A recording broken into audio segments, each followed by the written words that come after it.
সক্রিয় দক্ষিণ পশ্চিম মৌসুমি বায়ুর প্রভাবে রংপুর, ময়মনসিংহ ও সিলেট বিভাগের অনেক জায়গায় রবিবার সন্ধ্যা ৬টার মধ্যে অতি ভারী বর্ষণ হতে পারে। এসব অঞ্চলে ২৪ ঘন্টায় ৪০ থেকে ৮৮ মিলিমিটার পর্যন্ত ভারী এবং কোথাও কোথাও ৮৮ মিলিমিটারের চেয়েও বেশি বৃষ্টিপাত হতে পারে।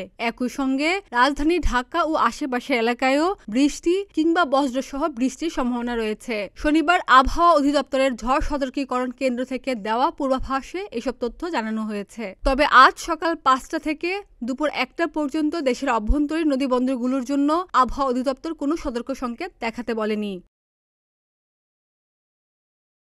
পূর্বাভাসে বলা হয়েছে, নদীবন্দর এলাকায় ঝড় বা দুর্যোগপূর্ণ পরিস্থিতির সম্ভাবনা নেই। অন্যদিকে ঢাকা ও এর আশেপাশে এলাকার জন্য আজ সকাল ৭টা থেকে পরবর্তী ৬ ঘন্টায় আবহাওয়ার পূর্বাভাসে বলা হয়েছে আকাশ আংশিক মেঘলা থাকতে পারে। সেই সঙ্গে হালকা থেকে মাঝারি ধরনের বৃষ্টি বা বজ্রসহ বৃষ্টি হতে পারে। এই সময়ের মধ্যে দক্ষিণ ও দক্ষিণ পূর্ব দিক থেকে ঘন্টায় ১০ থেকে ১৫ কিলোমিটার বেগে বাতাস বইতে পারে।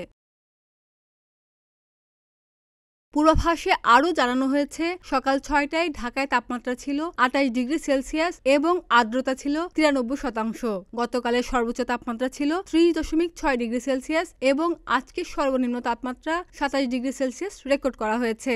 গত ২৪ ঘন্টায় ঢাকায় ৩০ মিলিমিটার বৃষ্টিপাত রেকর্ড করা হয়েছে বলেও জানানো হয়েছে। ডেস্ক রিপোর্ট, প্রতিদিনের বাংলাদেশ।